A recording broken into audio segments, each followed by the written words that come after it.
Hi, Gutha here, and this is video part 2. Now, in part 1, we've already discussed the three main types that you are going to run into during the month of October of zombies. And now that you know the three types that you have the potential to run into, and for a quick recap for you, they are. Now we're going to talk a little bit about surviving your run-ins with these three types. All right, the simple keys to survival, as anybody would know, at least I would hope you know. I mean, if you don't know it, I mean you've been living in a cave in Guam for like the past 10 years, and that just means it's kind of problematic because you're kind of out of touch with a lot of things if you've been doing that. So, but what it basically breaks down to is, first off, your next step after identification is preparedness.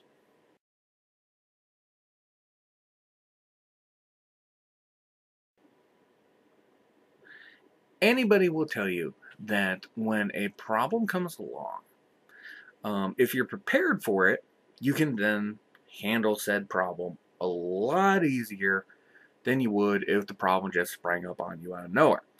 Okay, now since zombies seem to fall into the category of spring up out of nowhere, being prepared for them can be a little bit trickier, but if you are prepared for them, that surprise that they bring to the table is a moot point. Part of that preparedness is a lot of times just knowing the things around you, where you live, where you go, what you do, places that while you're doing your things, all this stuff. It's called, and I've talked about it in a couple of my other videos of the knowing your surroundings, uh, being able to interact with them, things like that.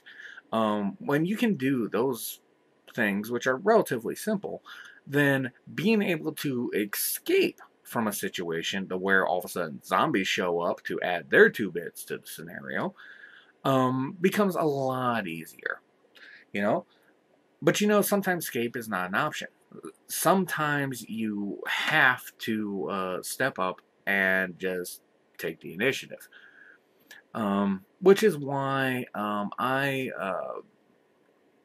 have 2 people that I kind of like a lot. You probably saw them in a film that a man by the name of Quentin Tarantino did, and their names are Jules and Verne.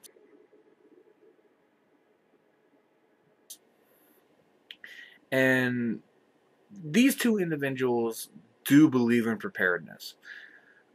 And when it comes to dealing with some of their extracurricular activities, sometimes they come a little underprepared, but you know what? They do not come underprepared when it comes to dealing with zombies.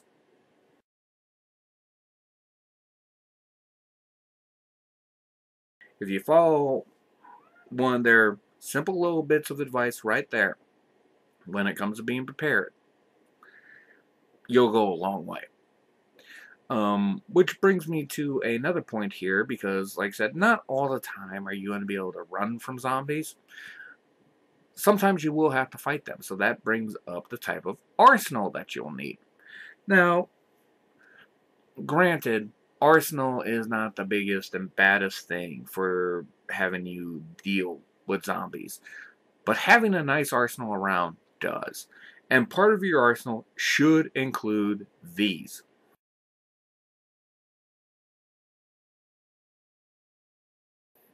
My friends like them.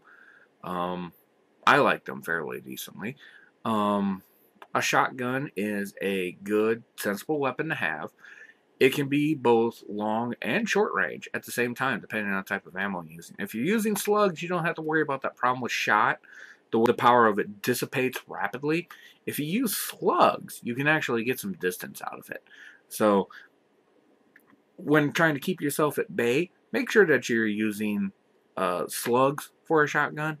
That way, you'll give yourself some much needed distance, and on top of that, you'll also have significant stopping power.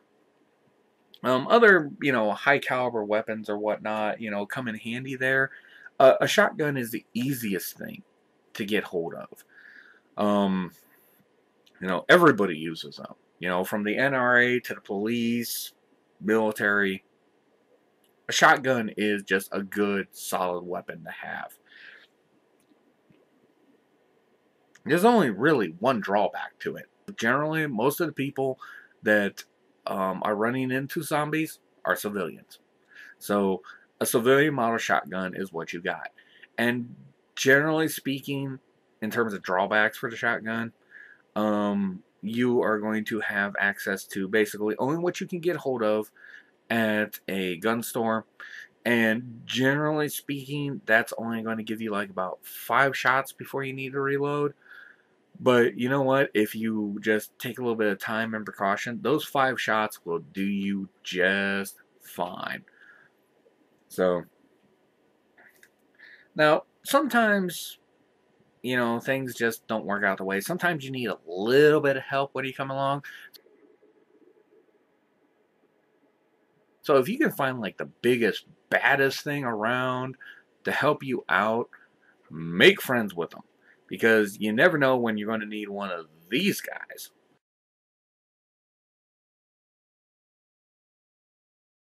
Do use common sense when you're recruiting your friends or recruiting people that have the best chance to help you survive when a horde of zombie pops up on you.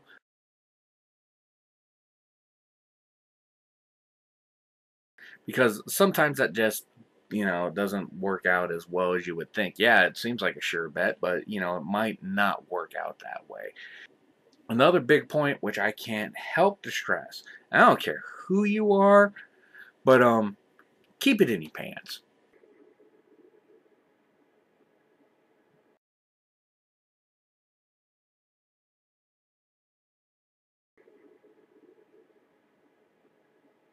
For just for lots of reasons. The biggest reason being that it's wrong.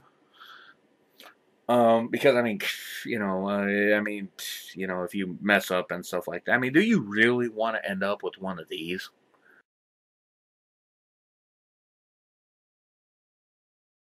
That's a few of my tips for surviving a zombie apocalypse, or zombie outbreak and whatnot.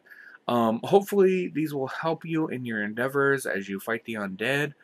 Um, I might make later videos to this, never know. And hopefully these tips helped you out a lot. Let me know. This is Kutha. I'll see you later.